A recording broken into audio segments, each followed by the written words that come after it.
Polisi melibatkan tim psikologi forensik untuk mengungkap motif pembunuhan anak 9 tahun oleh tetangganya di Bekasi, Jawa Barat. Polisi mengonfirmasi sebelum dibunuh, korban lebih dulu mengalami tindak kekerasan seksual.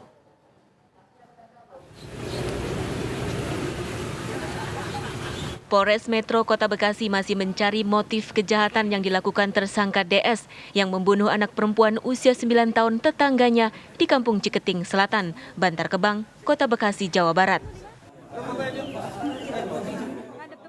Jasad korban ditemukan dalam lubang mesin pompa air setelah sebelumnya dilaporkan menghilang saat bermain di sekitar rumahnya. Awalnya pelaku tidak mengakui telah melakukan kekerasan seksual terhadap korban. Terakhir, setelah hasil otopsi diketahui untuk motif pelaku, ini ada dua motif pelaku untuk perbuatan pencabulan dan juga motif pelaku melakukan kekerasan terhadap anak yang meninggal dunia dan atau pembunuhan. Motif ini sedang didalami oleh tim dari APSIFOR, Asosiasi Psikologi Forensik Indonesia, yang mana sudah hadir Bapak Nail yang memimpin langsung untuk membantu menentukan motif pelaku melakukan perbuatan tindak pidana tersebut. Dan ini masih berproses. Mohon waktunya rekan-rekan, teman-teman media, untuk selanjutnya nanti kami akan melaksanakan rilis selanjutnya untuk mengungkap motif pelaku dalam melakukan perbuatan tindak pidananya. Atas kejahatannya, tersangka DS akan dikenakan pasal berlapis, termasuk pembunuhan dan pelanggaran Undang-Undang Perlindungan Anak, yang ancaman hukumannya hingga 15 tahun penjara. Emang istri kenapa bisa kabur, Pak? Istrinya apa? Dari Bekasi, Jawa Barat, Kurnia Dwi Hapsari, TV One mengabarkan. Emang enak sama anak kecil, Pak? Polisi melakukan olah tempat kejadian perkara di lokasi pembunuhan bocah 9 tahun di Ciketing Udik, Bantar Gebang, Bekasi. Dari hasil olah TKP ditemukan kembang, kendi, serta berbagai foto perempuan.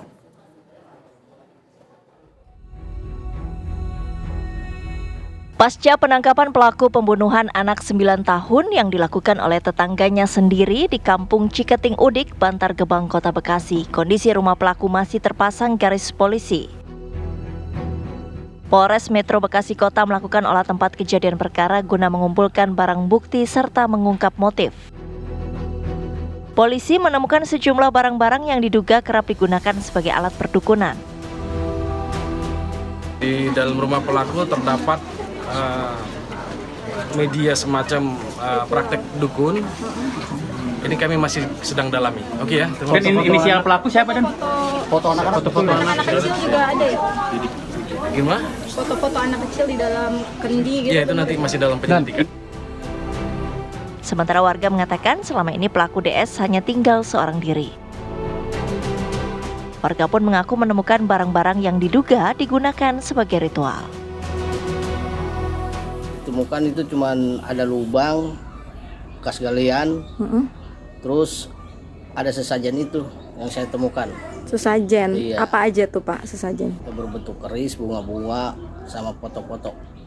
Seperti perdukunan gitu, Iya, Pak, praktek? perdukunan gitu. Perdukunan. Tapi mencurigai gak sih, Pak, dia melakukan praktek perdukunan apa bagaimana, Pak? Ya bisa begitu. Iya. Warga.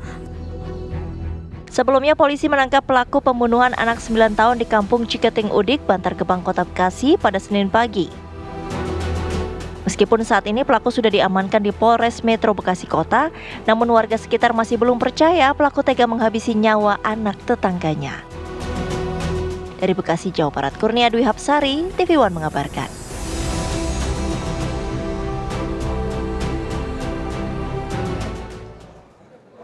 Lalu apa sebenarnya motif dari pelaku pembunuhan anak 9 tahun di Kampung Ciketing Udik, Bantar Gebang, Kota Bekasi?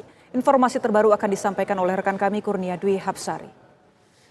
Nia, apa perkembangan penyidikan kepolisian hingga sejauh ini? Ya, selamat siang Ebony dan juga pemirsa. Siang hari ini rumah tersangka lansia berusia 61 tahun yaitu Didik Setiawan di belakang saya ini masih terpasang garis polisi Dan memang pada hari Senin kemarin polisi telah menetapkan Didik sebagai tersangka dan diungkap bahwa memang selain melakukan pembunuhan terhadap korban perempuan berusia 9 tahun yang tak lain merupakan tetangganya, Didik Setiawan ini juga tega melakukan pencabulan ataupun kekerasan seksual terhadap korban sebanyak 2 kali. Kekerasan seksual tersebut dilakukan oleh oleh pelaku ini pada hari Jumat, di mana saat korban dinyatakan hilang, dan juga pada hari Sabtu pagi 2 jam sebelum korban tewas dibunuh oleh pelaku. Korban ini tewas dibunuh oleh pelaku ini dengan cara dibekap menggunakan bantal dan juga dicekik. Namun memang untuk kekerasan seksual ini dibuktikan dengan hasil otopsi di Rumah Sakit Polri Kramat Jati. Dan memang untuk saat ini Didik Setiawan telah diamankan di Polres Metro Bekasi Kota, namun untuk motifnya sendiri, polisi masih terus mendalami motif tindak kejahatan yang dilakukan oleh tersangka. Dan siang hari ini, menurut Kasat Reskrim Polres Metro Bekasi Kota, anjing pelacak akan diturunkan untuk menyisir rumah kediaman dari tersangka DS ini, mengingat memang di rumah tersebut masih dicurigai karena saat proses olah TKP, polisi menemukan adanya lubang galian di dalam rumah dan juga satu titik di mana titik tersebut merupakan coran semen baru, dan titik tersebut sudah dilakukan penggalian oleh pihak kepolisian sedalam setengah meter, namun belum ditemukan adanya tanda-tanda korban lain di dalam rumah tersebut. Sehingga pada siang hari ini tadi Kasat mengatakan bahwa sedang dalam perjalanan tim dari K9 tersebut menuju TKP di Kampung Ciketing Selatan, Ciketing Udik ini untuk menyisir rumah dari tersangka Didik Setiawan ini. Dikhawatirkan nantinya ada korban-korban lain di dalam rumah tersebut, karena memang selain adanya lubang galian yang menurut dari tersangka ini mengaku bahwa lubang tersebut akan digunakan sebagai septic tank, namun memang masih belum pihak polisi masih belum percaya, dan karena juga ditemukan alat-alat praktik perdukunan di rumah tersebut seperti adanya kembang, kemudian keris, kendi, dan juga ada berbagai foto-foto wanita dan juga ada foto pria yang ditemukan di dalam kendi. Namun memang menurut keterangan dari tersangka yang disampaikan oleh polisi, ia mengatakan bahwa perdukunan tersebut tidak dilakukan olehnya, ia tidak mengaku ia bekerja sebagai dukun, namun dukun yang dimaksud yaitu ataupun perdukunan ini dilakukan oleh temannya berinisial M. M ini sudah dijadikan saksi oleh polisi dan sudah sedang dimintai keterangan di Polres Metro Bekasi Kota. Namun polisi tetap akan mendalami terkait dengan ritual ataupun perdukunan yang dilakukan di dalam kamar tersangka ini. Polisi akan melakukan konfrontir antara tersangka Didik Setiawan dengan saksi berinisial M ini untuk membuktikan siapa sebenarnya dukun yang melakukan ritual perdukunan di rumah tersangka ini. Karena memang diketahui selama ini sekitar 2 ataupun 3 tahun belakangan ini Didik tinggal seorang diri. Istri dan anaknya sudah meninggalkan ia. Dan memang dari hasil foto-foto di alat perdukunan ini, Didik Setiawan ataupun tersangka ini mengaku bahwa foto tersebut diantaranya ada foto istri muda, kemudian foto anak tiri, dan juga foto pria yang ada di dalam kendi tersebut merupakan foto pria yang diduga membawa kabur istri muda tersebut.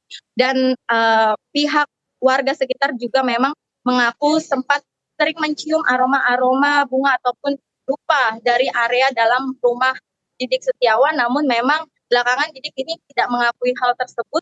Terkait dalam perdukunan ini, ia mengaku banyaknya orang-orang yang kerap datang ke rumahnya pada malam hari. Diakui Didik ini hanya main sebagai teman maupun saudara. Dan saat ini kami masih menunggu pihak kepolisian dan juga anjing pelacak untuk menyisir area rumah dari tersangka Didik Setiawan ini untuk mengungkap apakah ada kaitannya pembunuhan ini dengan ritual ataupun perdukunan yang dilakukan di dalam rumah tersangka ini. Demikian, Ebony.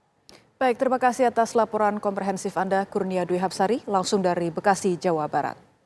Selanjutnya pemirsa, rekan kami Adia Anwari dan juru kamera Bowo Iman menelusuri lokasi pembunuhan di rumah terduga pelaku di Bekasi, Jawa Barat. Anak perempuan berusia 9 tahun ditemukan tewas di dalam lubang sumur jet pump. Tetangga korban diduga menjadi pelaku pembunuhan sehubungan dengan praktik perdukunan. Pemirsa, saat ini saya sedang berada di rumah pelaku pembunuhan bocah berusia 9 tahun berinisial GH. Ini bisa dilihat di sebelah saya, ini saya sedang berada di Kelurahan Ciketing, Udik, Kecamatan Bantar Gebang, Kota Bekasi. Dan beginilah penampakan dari rumah pelaku pembunuhan bocah perempuan berusia 9,5 tahun yang sedang bermain-main di kawasan rumahnya, di area rumahnya seperti biasa, lalu menghilang sejak hari Jumat. Dan kemudian ditemukan jasadnya pada Minggu dini hari. Salah satu yang membuat warga curiga terhadap pelaku adalah di sebelah saya ini sudah ada gundukan tanah. Gundukan tanah ini tiba-tiba berada di sekitar rumah dari pelaku dan kemudian warga bertanya-tanya apa yang membuat sang pelaku ini tiba-tiba menggali sesuatu di sekitar pekarangan rumahnya, pemirsa. Nah, setelah ditelusuri kemudian melakukan penggerebekan dari pihak kepolisian di rumah pelaku yang memang ini sudah dicurigai oleh warga, ternyata korban GH ditemukan di sebelah sini, di pojok rumah pelaku, yakni ada pipa air cat di sebelahnya sini. Bisa dilihat kedalamannya sekitar 2 meter. Jasad dari korban ini ditemukan dengan kondisi yang sangat menganaskan, yakni sudah dimasukkan ke dalam karung dengan posisi sedang jongkok. Di dalam rumah pelaku ini juga dikatakan bahwa pelaku sebenarnya sudah menyiapkan lubang di dalamnya, namun tidak sempat menguburkan karena sudah digerebek oleh pihak kepolisian dan juga warga sekitar. Salah satu juga yang diduga ini menjadi hal yang membius korban sebelum kemudian tewas adalah di sebelah saya ada pohon kecubung. Pohon kecubung ini memiliki efek samping untuk memberikan halusinasi dan juga efek mabuk kepada orang yang kemudian mengkonsumsinya. Nanti kita masih akan menunggu informasi apakah benar pohon kecubung ini diduga digunakan oleh pelaku untuk membuat korban menjadi tidak sadar sebelum akhirnya kemudian menghabisi korban. Dan pemirsa, memang pelaku ini sudah beberapa kali terlihat warga mengajak anak-anak lain, apalagi terutama perempuan yang masih di bawah umur untuk kerap main ke rumahnya. Dan tidak hanya itu, pelaku juga memberikan imbalan kepada anak-anak yang tinggal di daerah sini, yakni berupa uang senilai Rp10.000. Tidak hanya korban GH saja yang sudah diajak, namun juga korban-korban dari rumah-rumah sekitar yang orang tuanya mengaku bahwa sudah melarang anaknya untuk tidak berbicara terhadap pelaku. Kami masih menantikan nanti informasi lebih lanjut apakah benar kemudian pelaku menggunakan pohon kecubung untuk membius korban. Dari Bekasi, Adi Anwari, Bo Iman, TV One mengabarkan.